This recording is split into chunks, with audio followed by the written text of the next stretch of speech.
নমস্কার বন্ধুরা, আশা করি সবাই ভালো আছেন। তো বন্ধুরা, এখন আমি যে বিষয়টা নিয়ে কথা বলবো সেটা হচ্ছে শাকিব খানের রাজকুমার ছবিটা নিয়ে।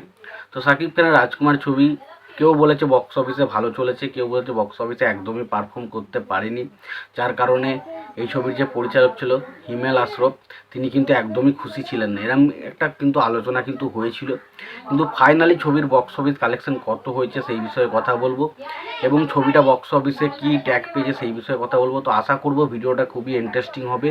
ভিডিওটাকে আপনারা শেষ পর্যন্ত দেখবেন, এবং চ্যানেলটায় যদি নতুন হয়ে থাকেন অবশ্যই চ্যানেলটি সাবস্ক্রাইব করে নিয়ে পাশে বেল আইকনটা অবশ্যই প্রেস করে দেবেন।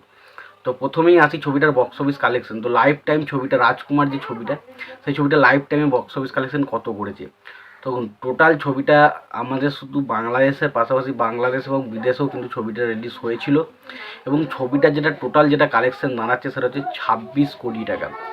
26 কোটি টাকায় এটা কিন্তু ডেফিনেটলি একটা বেশ ভালো কালেকশন। কারণ শাকিব খানের প্রিভিয়াস ছবিগুলো যদি আমি তুলে দেখেন, সেখানে যে কালেকশনে তার তুলনায় এরা বেশি কালেকশনে, বাট প্রিয়তমা বাদ দিয়ে। তবে এই ছবিটা 26 কোটি একটা কালেকশন দিয়েছে, ডেফিনেটলি কালেকশনটা খুব ভালো।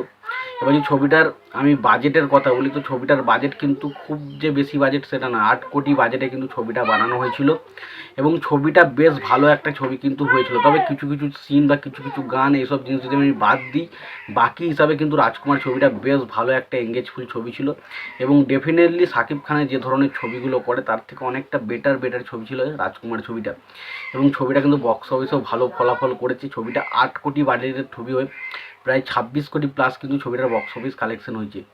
ফলে ছবিটা কিন্তু অলরেডি মানে যে থেকে ট্যাগ কিন্তু ব্লকবাস্টার ট্যাগ কিন্তু পেয়েছে। ইন্ডাস্ট্রি হিট হয়নি, তার কারণ ইন্ডাস্ট্রি হিট হতে গেলে মিনিমাম ছবিটাকে 43-44 কোটি টাকা কালেকশন করতে হতো, বাট সেটা কিন্তু হয়নি, যেই কারণে ছবিটাকে ইন্ডাস্ট্রি বলা যাচ্ছে না।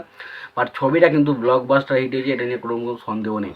এবং যদি আমরা ভালো কথা প্রিয়তমা ইন্ডাস্ট্রি, তারপরের ছবি হচ্ছে রাজকুমার ব্লকবাস্টার, এবং তার পরবর্তী সময় তুফান, সেটাও কিন্তু ইন্ডাস্ট্রি হিটের পথে এগোচ্ছে। সুতরাং বোঝা যাচ্ছে শাকিব খানের কী লেভেলের ক্রেজ কিন্তু চলছে। তো এক কথায় বলতে গেলে এই যে কালেকশনটা 26 কোটি টাকা, এটা একটা দুর্ধর্ষ কালেকশন।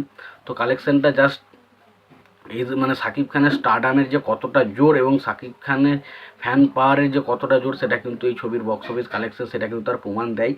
তো ডেফিনেটলি যারা শাকিব খানকে নিয়ে তুচ্ছ করছো বা ছোটোখাটো কথা বলছো, তারা অবশ্যই এই কালেকশনটা দিকে নজর রেখো, তাহলে বুঝতে পারবে শাকিব খান কিন্তু এই মুহূর্তে ওয়ান অফ দ্য বাংলার সব থেকে বড় সুপারস্টার বলাই যায় তাকে। সুপারস্টার, মেগাস্টার বা কিং খান যাই আমি তাকে বলি না কেন, সেটা কম পড়ে যাবে, বাট শাকিব খান ডেফিনেটলি এই মুহূর্তে যে জায়গাটা করেছে এবং যে কালেকশনটা দিচ্ছে, সেটা ডেফিনেটলি তাকে যে কোনো উপাধিতে মেগাস্টার বা সুপারস্টার যাই বলে সেটা কিন্তু ডেফিনেটলি তার পক্ষে কম পড়ে যাবে। তো এটাই আমার বলার ছিল, এবং সত্যি কালেকশনটা নিয়ে তোমাদের কি মতামত অবশ্যই জানিও। ভিডিওটি যদি পছন্দ হয়ে থাকে লাইক কমেন্ট শেয়ার করে দিও। চ্যানেলটা নতুন হয়ে থাকলে অবশ্যই চ্যানেলটি সাবস্ক্রাইব করে নিয়ে পাশে বেল আইকনটা অবশ্যই প্রেস করে দিও। ভালো থেকো, সুস্থ থেকো, দেখা হচ্ছে পরে।